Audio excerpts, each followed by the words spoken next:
नमस्ते, welcome to the व्यक्तित्व podcast.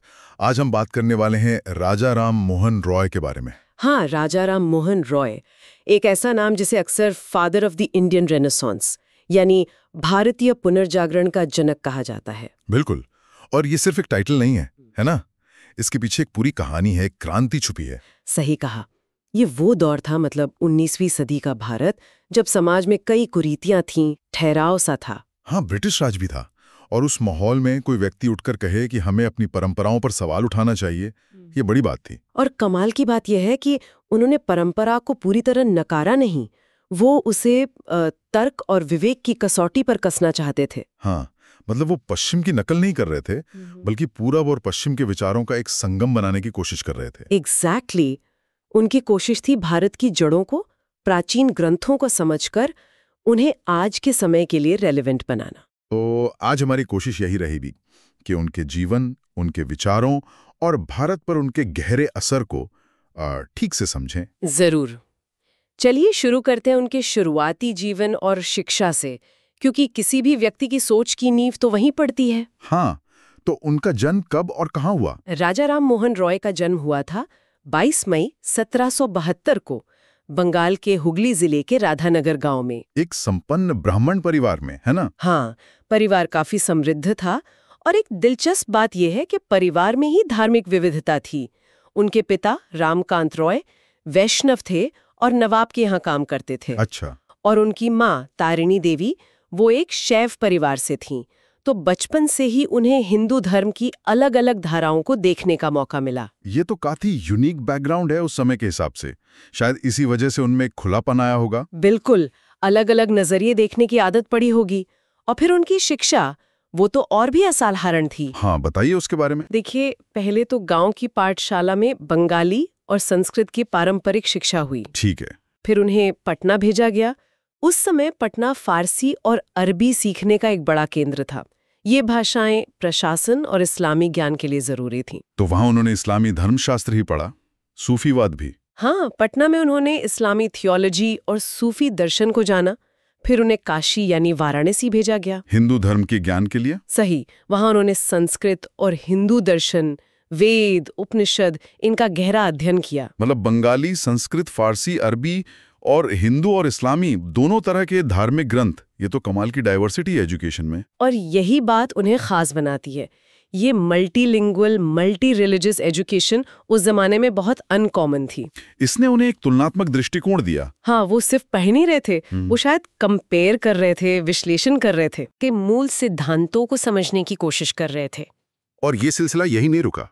उन्होंने पश्चिमी भाषाएं भी सीखीं। हाँ, बाद में उन्होंने खुद से अंग्रेजी सीखी, फिर ग्रीक, लैटिन, हिब्रू भी सीखी, ताकि वो पश्चिमी दर्शन और धार्मिक ग्रंथों को उनकी मूल भाषा में पढ़ सकें। मतलब वो सोर्स तक जाना चाहते थे।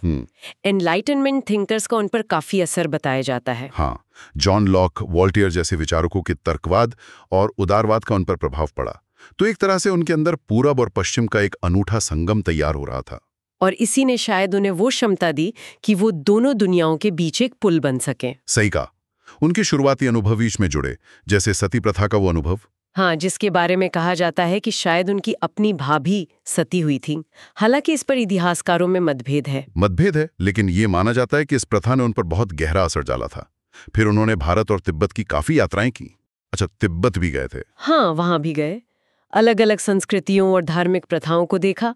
कुछ समय ईस्ट इंडिया कंपनी में भी काम किया। इससे उन्हें ब्रिटिश प्रशासन को करीब से देखने का मौका मिला होगा। बिल्कुल, उन्हें समझ आया कि ब्रिटिश सिस्टम कैसे काम करता है और उसका भारतीय समाज पर क्या असर हो रहा है। इन सब अनुभवों और शिक्षा ने मिलकर उनके क्रांतिकारी धार्मिक और दार्शनिक विचारों को जन्म दिया। हाँ, तो अब उनके विचारों पर आते हैं। उन्होंने उस समय के हिंदू धर्म की काफी आलोचना की, खासकर मूर्ति पूजा और कर्मकांडों की। हाँ, उनका मानना था कि ये अंधविश्वास, जटिल कर्मकांड और बहुदेववाद जो समाज में फैल गया है, वो वेदों और उपनिषदों के मूल एकेश्वरवादी सार से भटकाव है। लेकिन वो हिंदू धर्म को छोड़ने की बात नहीं कर रहे थे, है ना? नहीं, बिल्कुल नहीं। ये समझना बहुत जरूरी है। वो हिंदू धर्म का खंडन नहीं कर रहे थे, बल्कि उसे उनके अनुसार शुद्ध और तार्किक रूप में वापस ले जाना चाहते थे। उनका तर्क क्या था? एकेश्वरवादी ईश्वर की बात करते हैं। ये जो बाद में विकृतियां आईं, जैसे जाति व्यवस्था की कठोरता, अत्यधिक कर्मकांड, मूर्ति पूजा, इन्हें हटाने की जरूरत है। और इसी सोच को एक संस्थागत रूप देने के लिए उन्होंने ब्रह्म सभा की स्थापना की। हाँ, 1828 में ब्रह्म सभा की स्थापना हुई, जो 1830 में ब्रह्म समाज बनी, और ये आधुनिक भारत के सबसे प्रभावशाली सामाजिक धार्मिक सुधार आंदोलनों में से एक साबित हुई। इसके मुख्य सिद्धांत क्या थे, संक्षेप में? देखिए, कोर प्रिंसिपल्स थे एकेश्वरवाद, यानी एक ही ईश्वर है जो निराकार है, शाश्वत है। मूर्ति पूजा का विरोध, तर्क और विवेक पर जोर, मतलब रैशनलिज्म। अच्छा। एक सार्वभौमिक धर्म का विचार जो किसी एक समुदाय तक सीमित न हो, सामाजिक सुधारों में सक्रिय भागीदारी, और वेदों को प्रमाण मानना, लेकिन तर्क की कसौटी पर कसकर। इनकी प्रार्थना सभाएं कैसी होती थी, मंदिरों से अलग? बहुत अलग। साधारण हॉल होते थे, कोई मूर्ति नहीं होती थी, उपनिषदों का पाठ होता था, प्रार्थनाएं होती थीं, और नैतिक और सामाजिक विषयों पर उपदेश दिए जाते थे। ये तो उस समय के कर्मकांड प्रधान धार्मिक माहौल में काफी क्रांतिकारी रहा होगा। बिल्कुल, इसने धर्म को कर्मकांड से हटाकर विचार और नैतिकता पर केंद्रित करने की कोशिश की। उनका तुलनात्मक धर्म का अध्ययन भी काफी अनोखा था। हाँ, शायद वो पहले भारतीय बुद्धिजीवी थे जिन्होंने इतने व्यवस्थित और गंभीरता से कंपैरेटिव रिलीजन का अध्ययन किया। उन्होंने बाइबल, कुरान, हिंदू धर्म ग्रंथ सबको समान आलोचनात्मक दृष्टि से पढ़ा। उनकी कुछ प्रमुख रचनाएं इस संदर्भ में? हाँ, जैसे द प्रीसेप्ट्स ऑफ जीसस। इसमें उन्होंने यीशु की नैतिक शिक्षाओं को चमत्कारों से अलग करके प्रस्तुत किया। उपनिषदों का अंग्रेजी और बंगाली में अनुवाद किया ताकि आम लोग भी उन्हें पढ़ सकें। और वो फारसी वाली किताब? ये उन्होंने काफी पहले लिखी थी। इसमें भी तर्क आधारित एकेश्वरवाद की वकालत की थी। तो क्या वो सब धर्मों को मिलाकर कोई एक नया धर्म बना रहे थे या सबका सार ढूंढ रहे थे? नया धर्म बनाना शायद उनका उद्देश्य नहीं था। वो सभी धर्मों में मौजूद, उनके अनुसार सार्वभौम, नैतिक और एकेश्वरवादी सत्य को उजागर करना चाहते थे। वो समन्वयवादी थे, सबसे अच्छी बातें लेना चाहते थे, लेकिन आलोचनात्मक भी थे। जैसे उन्होंने यीशु को एक महान नैतिक शिक्षक माना, लेकिन ईसाई धर्म के ट्रिनिटी जैसे सिद्धांतों को तर्क के आधार पर अस्वीकार कर दिया। इसी तरह इस्लामी एकेश्वरवाद की प्रशंसा की, लेकिन कुछ सामाजिक प्रथाओं की आलोचना भी की। उनके विचारों पर पश्चिमी ज्ञानोदय मतलब एनलाइटनमेंट का काफी प्रभाव दिखता है, खासकर तर्क पर जोर देना। हाँ, बिल्कुल स्पष्ट प्रभाव है। डीइज्म और नेचुरल रिलीजन जैसे विचारों का असर दिखता है। उन्होंने तर्क को धार्मिक सत्य तक पहुंचने का सबसे प्रमुख साधन माना। चमत्कारों पर संदेह, व्यक्तिगत विवेक को महत्व देना। हाँ, और धर्म का मुख्य उद्देश्य नैतिक आचरण को बढ़ावा देना है, ना कि सिर्फ रस्में निभाना। लेकिन यहाँ ये ध्यान रखना जरूरी है कि ये सिर्फ पश्चिमी विचारों की नकल नहीं थी। सही, यही उनकी प्रतिभा थी। उन्होंने तर्क दिया कि ये जो तर्कवाद और एकेश्वरवाद है, ये कोई बाहरी चीज नहीं, ये प्राचीन भारतीय दर्शन, खासकर वेदांत में पहले से मौजूद है। तो वो एक तरह से भारतीय परंपरा को ही पुनर्जीवित कर रहे थे आधुनिक नजरिए से। कमाल है, ये संतुलन बनाना बहुत मुश्किल रहा होगा।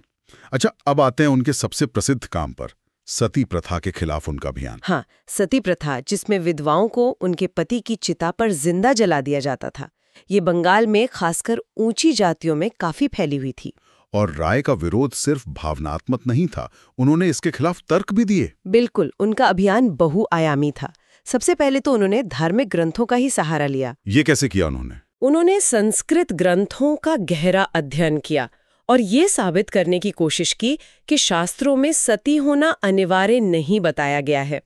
ज्यादातर जगहों पर विधवा के लिए तपस्वी जीवन जीने का निर्देश है, मरने का नहीं। और जो श्लोक सती का समर्थन करते थे, उन्होंने उनकी व्याख्या को चुनौती दी।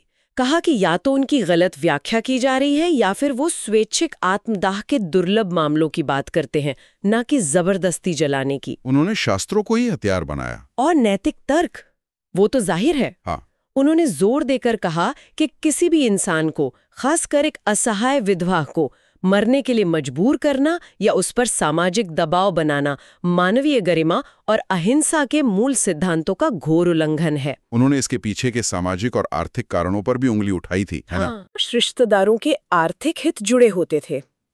विधवा के भरण पोषण के खर्च से बचना या उसकी संपत्ति पर कब्जा करना। इससे उन्होंने दिखाया कि ये सिर्फ धर्म का मामला नहीं है। तो लोगों को जागरूक कैसे किया, जनमत कैसे बनाया? उन्होंने कई तरीके अपनाए। बंगाली, अंग्रेजी, संस्कृत में छोटे छोटे पैम्फलेट और लेख छापे। ब्रिटिश अधिकारियों को याचिकाएं भेजी, कानून बनाने की मांग की। रूढ़िवादी पंडितों से बहस भी की। हाँ, सार्वजनिक बहसें की। सती की घटनाओं के तथ्य जमा किए, उनकी क्रूरता को सामने लाए। अपने अखबारों जैसे संवाद कौमुदी का इस्तेमाल किया, जनसभाएं की, एक तरह से पूरा पब्लिक कैंपेन चलाया। विरोध तो जबरदस्त हुआ होगा। बहुत ज्यादा। रूढ़िवादी हिंदू समूह, खासकर धर्म सभा जैसे संगठनों ने इसे हिंदू परंपरा पर हमला माना। उन पर यह आरोप लगाया कि वो अंग्रेजों से मिले हुए हैं और हिंदू धर्म को नष्ट करना चाहते हैं। उन्हें धमकियां भी मिली, सामाजिक बहिष्कार। हाँ, उन्हें सामाजिक बहिष्कार और व्यक्तिगत हमलों का भी सामना करना पड़ा, लेकिन वो डटे रहे। और आखिरकार सफलता मिली 1829 में। हाँ, उनके लगातार प्रयासों और तत्कालीन governor general lord William Bentinck, जो खुद भी सुधारवादी विचारों के थे, के सहयोग से 1829 में बंगाल सती रेगुलेशन एक्ट रेगुलेशन 17 पारित हुआ। इस कानून ने सती प्रथा को अवैध और दंडनीय अपराध घोषित कर दिया। बिल्कुल, ये एक बहुत बड़ी जीत थी। बाद में ये कानून मद्रास और बॉम्बे प्रेसिडेंसी में भी लागू किया गया। और जब इस कानून को लंदन में चुनौती दी गई तो राय खुद वहां गए। हाँ, ये भी बहुत महत्वपूर्ण है। 1830 में वो इंग्लैंड गए।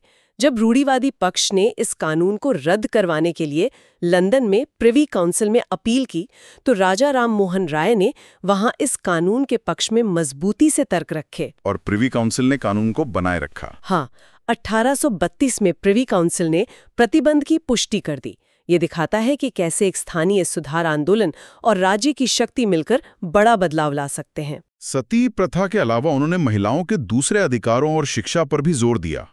हाँ, उनका विजन सिर्फ सती उन्मूलन तक सीमित नहीं था। उन्होंने महिलाओं के संपत्ति अधिकारों की वकालत की, खासकर विधवाओं और बेटियों के लिए। और महिला शिक्षा? महिला शिक्षा के वो बहुत प्रबल समर्थक थे। उनका मानना था कि शिक्षित माताएं ही प्रबुद्ध नागरिक तैयार कर सकती हैं। आधी आबादी को अशिक्षित रखना समाज की प्रगति में बाधा है। विधवा पुनर्विवाह के बारे में क्या विचार थे? उन्होंने विधवा पुनर्विवाह का भी समर्थन किया। हालांकि इस पर कानून बनाने का श्रेय बाद में ईश्वर चंद्र विद्यासागर को जाता है 1856 में। राय ने बाल विवाह और बहुविवाह का भी विरोध किया। ये सब विचार उस जमाने के हिसाब से तो बहुत ही ज्यादा प्रगतिशील थे। बिल्कुल, लेकिन हमें ये भी समझना होगा कि उनका नजरिया आज के फेमिनिस्ट नजरिए से शायद सीमित लगे। जैसे वो महिलाओं को शिक्षित तो करना चाहते थे, लेकिन मुख्य रूप से बेहतर माँ और पत्नी बनाने के लिए। पूर्ण स्वायत्तता की बात शायद उतनी स्पष्ट नहीं थी। फिर भी अपने समय से वो बहुत आगे थे। अब जरा जाति व्यवस्था पर उनके विचारों की बात करें। वो खुद ब्राह्मण थे। हाँ, और इसी वजह से उनकी आलोचना ज्यादा मायने रखती थी। उन्होंने जाति व्यवस्था की कठोरता और ऊंच नीच को चुनौती दी। क्या तर्क दी उन्होंने? उन्होंने वेदों का हवाला देकर कहा कि वहां आध्यात्मिक समानता की बात है। जाति मूल रूप से कर्म या पेशे पर आधारित थी, जन्म पर नहीं। उन्होंने छुआछूत की कड़ी निंदा की। क्या उन्होंने इसे सिर्फ कहा या अपने जीवन में अपनाया भी? अपनाया भी। वो खुद अलग अलग जातियों के लोगों के साथ बैठकर भोजन करते थे, जो उस समय एक बहुत बड़ा सामाजिक साहस का काम था। ब्राह्मण होते हुए भी उन्होंने ब्राह्मणों के विशेषाधिकारों और धार्मिक ज्ञान पर उनके एकाधिकार की आलोचना की। लेकिन क्या वो जाति व्यवस्था को पूरी तरह खत्म करने की बात कर रहे थे? देखिए, पूरी तरह से उन्मूलन की बात उन्होंने शायद उतनी स्पष्टता से नहीं की।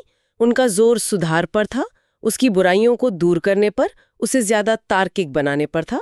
पूरी तरह से खत्म करना शायद उनके एजेंडे पर उस रूप में नहीं था। प्रेस की स्वतंत्रता के भी वो बड़े हिमायती थे। हाँ, वो भारत में पत्रकारिता के अग्रदूतों में से एक थे। उन्होंने कई अखबार शुरू किए। बंगाली में संवाद कौमुदी, फारसी में मिरातुल अकबर, अंग्रेजी में ब्राह्मणिकल मैगजीन। और इनका इस्तेमाल वो अपने विचारों को फैलाने के लिए करते थे। बिल्कुल, सामाजिक मुद्दों पर बहस छेड़ने, रूढ़िवादी विचारों को चुनौती देने और तर्कसंगत बहस को बढ़ावा देने के लिए वो इन प्रकाशनों का इस्तेमाल करते थे। और जब सरकार ने प्रेस पर पाबंदी लगाने की कोशिश की 1823 में, जब प्रेस पर कड़े नियम लगाए गए, तो उन्होंने इसका जोरदार विरोध किया। याचिकाएं दायर की, तर्क दिया कि अभिव्यक्ति की स्वतंत्रता सामाजिक प्रगति और अच्छे शासन के लिए अनिवार्य है। वो जानते थे कि जागरूक जनता ही बदलाव ला सकती है। बिल्कुल। अब उनके शैक्षिक विचारों पर आते हैं। वो वो है। आधुनिक शिक्षा के बहुत बड़े पैरोकार थे। हाँ, पैशनेट थे बिल्कुल। वो भारत में पश्चिमी शैली की शिक्षा, खासकर विज्ञान और तकनीक की शिक्षा लाना चाहते थे। उनका नजरिया काफी व्यवहारिक था, है ना, यूटिलिटेरियन जिसे कहते हैं। सही। वो चाहते थे कि भारतीयों को आधुनिक दुनिया के लिए जरूरी ज्ञान और कौशल मिले, गणित, प्राकृतिक विज्ञान, रसायन विज्ञान, शरीर रचना विज्ञान वगैरह। और उन्होंने अंग्रेजी माध्यम का समर्थन क्यों किया, इसकी आलोचना भी होती है। उनका मानना था कि अंग्रेजी भाषा पश्चिमी ज्ञान का दरवाजा है और वैश्विक स्तर पर संवाद के लिए जरूरी है। हालांकि वो मातृभाषा में शिक्षा के महत्व को भी समझते थे, जैसा उनके बंगाली प्रकाशनों से पता चलता है। लेकिन उन्होंने पारंपरिक संस्कृत शिक्षा पर सरकारी खर्च का विरोध किया था। हाँ, उन्होंने इसकी आलोचना की। उनका तर्क था कि सिर्फ पारंपरिक संस्कृत पढ़ाने से भारतीय पिछड़े रह जाएंगे। उनका वो मशहूर पत्र है गवर्नर जनरल को। हाँ, 1823 में लॉर्ड एमहर्स्ट को लिखा था। उस पत्र में उन्होंने कलकत्ता में एक नए संस्कृत कॉलेज की स्थापना के प्रस्ताव का विरोध करते हुए लिखा था कि सिर्फ संस्कृत पढ़ाने वाली व्यवस्था इस देश को अंधेरे में रखने के लिए सबसे उपयुक्त होगी। काफी सख्त शब्द हैं। हाँ, उन्होंने वकालत की कि इसकी बजाय ऐसा कॉलेज खोला जाए जहां गणित, प्राकृतिक दर्शन, रसायन विज्ञान, शरीर रचना विज्ञान जैसे आधुनिक विषय पढ़ाए जाएं, ताकि भारतीय आज की दुनिया में पेशेवर करियर के लिए तैयार हो सकें। उन्होंने हिंदू कॉलेज जैसे संस्थानों का समर्थन भी किया था। हाँ, हिंदू कॉलेज जो 1817 में स्थापित हुआ था और बाद में प्रेसिडेंसी कॉलेज बना, जैसे संस्थानों को उन्होंने समर्थन दिया क्योंकि वहां अंग्रेजी शिक्षा और पश्चिमी विषय पढ़ाए जाते थे। और जैसा हमने कहा, महिला शिक्षा को भी वो सामाजिक प्रगति के लिए बहुत जरूरी मानते थे। अच्छा, अब जरा उनके राजनीतिक और आर्थिक विचारों को भी संक्षेप में समझ लेते हैं।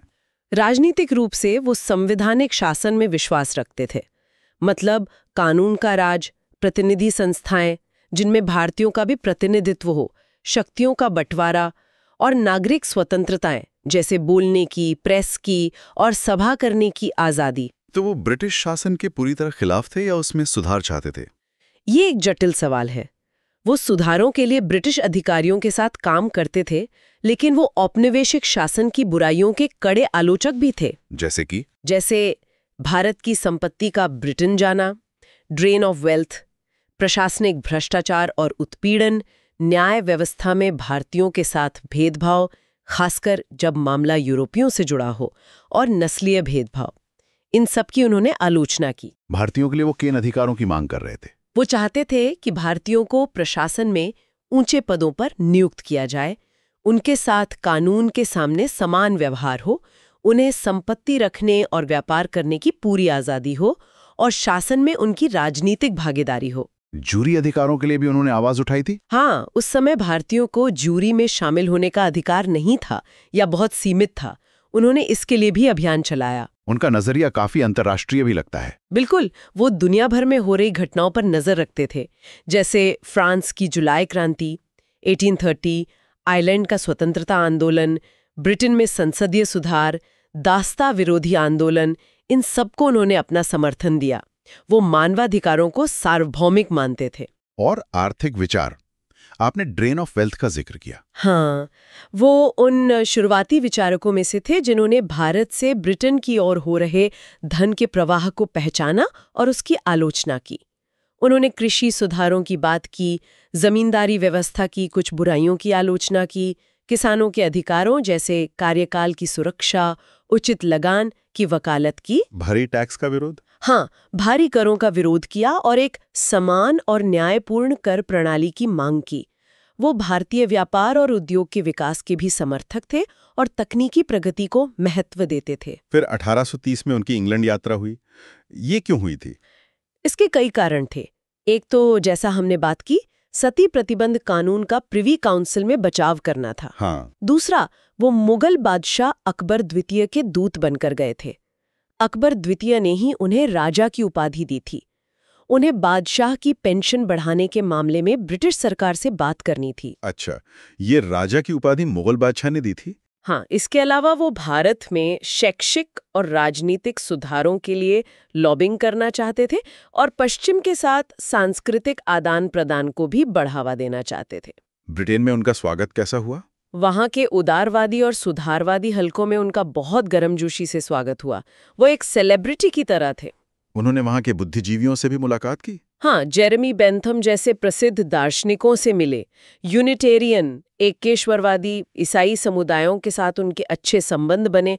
उन्होंने सार्वजनिक भाषण दिए, मीडिया में उनके बारे में काफी लिखा गया। इंग्लैंड में रहकर उन्होंने क्या खास काम किए? अपने लगभग 3 साल के प्रवास के दौरान उन्होंने भारतीय मामलों पर ब्रिटिश संसद की समितियों के सामने गवाही दी, लेख प्रकाशित किए, संसदीय बहसों में रुचि ली, यहाँ तक कि राजा विलियम चतुर्थ से भी मुलाकात की। उन्होंने दास्ता उन्मूलन के पक्ष में भी आवाज उठाई। लेकिन दुख की बात है कि वो भारत वापस नहीं लौट पाए। हाँ, ब्रिस्टल शहर में 1833 में उनकी तबीयत खराब हुई, शायद मेनिंजाइटिस हुआ था, और 27 सितंबर 1833 को 61 वर्ष की आयु में उनका निधन हो गया। उन्हें वहीं दफनाया गया? हाँ, ब्रिस्टल के अर्नोसवेल कब्रिस्तान में उन्हें दफनाया गया। वहां आज भी उनका स्मारक है। उनकी विरासत तो बहुत विशाल और स्थायी है। बिल्कुल। सामाजिक सुधार के क्षेत्र में देखें तो सती प्रथा का उन्मूलन एक ऐतिहासिक उपलब्धि थी।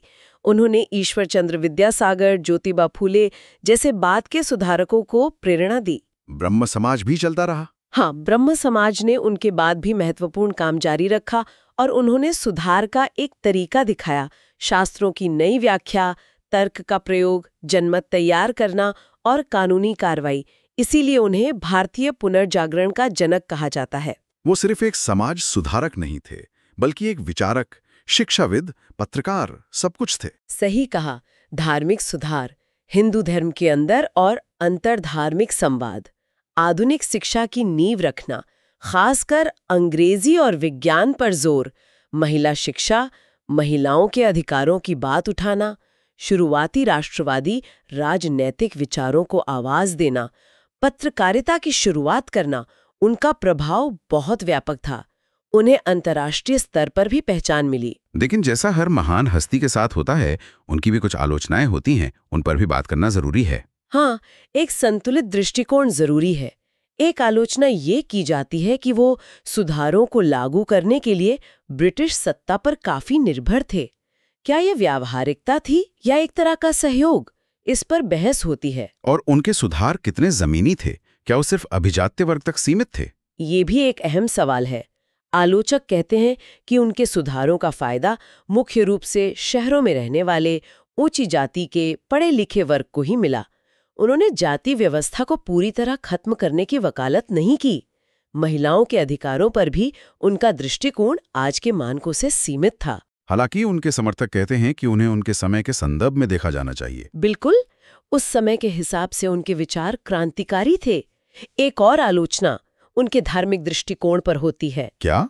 कुछ का मानना है कि उन्होंने वेदांतिक हिंदू धर्म को ज्यादा महत्व दिया और जो लोकप्रिय भक्ति परंपराएं थी उन्हें शायद नजरअंदाज किया। और पश्चिमी प्रभाव वाली आलोचना? हाँ, कि वो पश्चिमी तर्कवाद और अंग्रेजी शिक्षा से जरूरत से ज्यादा प्रभावित थे। हालांकि जैसा हमने चर्चा की, उन्होंने हमेशा इसे भारतीय संदर्भ में रखने की कोशिश की। नारीवादी विद्वान उनके लेखन में मौजूद पितृसत्तात्मक सोच की ओर भी इशारा करते हैं। इन आलोचनाओं के बावजूद आज के समय में राजाराम मोहन राय की प्रासंगिकता क्या है? मेरे ख्याल से वो आज भी कई मायनों में प्रासंगिक हैं। धार्मिक सहिष्णुता और विभिन्न धर्मों के बीच संवाद पर उनका जोर आज की दुनिया में बहुत जरूरी है, जहां धार्मिक कट्टरता बढ़ रही है। सामाजिक सुधार का उनका तरीका भी रेलेवेंट है। हाँ, नैतिक तर्क, जनमत तैयार करना और कानूनी सुधार, इन तीनों का मेल ये आज भी सामाजिक बदलाव के लिए एक कारगर मॉडल हो सकता है। महिलाओं के अधिकार और शिक्षा की बात तो आज भी उतनी ही अहम है। बिल्कुल। शिक्षा, खासकर विज्ञान और तकनीक की शिक्षा का महत्व उन्होंने तब पहचाना था। परंपरा और आधुनिकता के बीच संतुलन बनाने की उनकी कोशिश आज भी हमारे लिए एक सबक है। अभिव्यक्ति की स्वतंत्रता की उनकी लड़ाई आज भी जारी है। और पूरा पश्चिम के बीच संवाद की उनकी कोशिश? हाँ, वो दिखाते हैं कि कैसे अलग अलग संस्कृतियों के बीच सार्थक संवाद हो सकता है, कैसे हम एक दूसरे से सीख सकते हैं। यहाँ एक सवाल शायद हम सबके सोचने के लिए है। राजा राम मोहन राय ने परंपरा और आधुनिकता के बीच एक पुल बनाने का रास्ता दिखाया। आज की ये जो इतनी तेजी से बदलती दुनिया है, इसमें हम अपनी सांस्कृतिक जड़ों को मजबूती से थामे रखते हुए नए विचारों और वैश्विक प्रभावों को कैसे अपना सकते हैं, कैसे वो संतुलन साध सकते हैं जो उन्होंने साधने की कोशिश की। Okay, so we hope you liked our today's discussion. For more such discussions, subscribe to our channel Vyaktitva: The Epic Tales. धन्यवाद।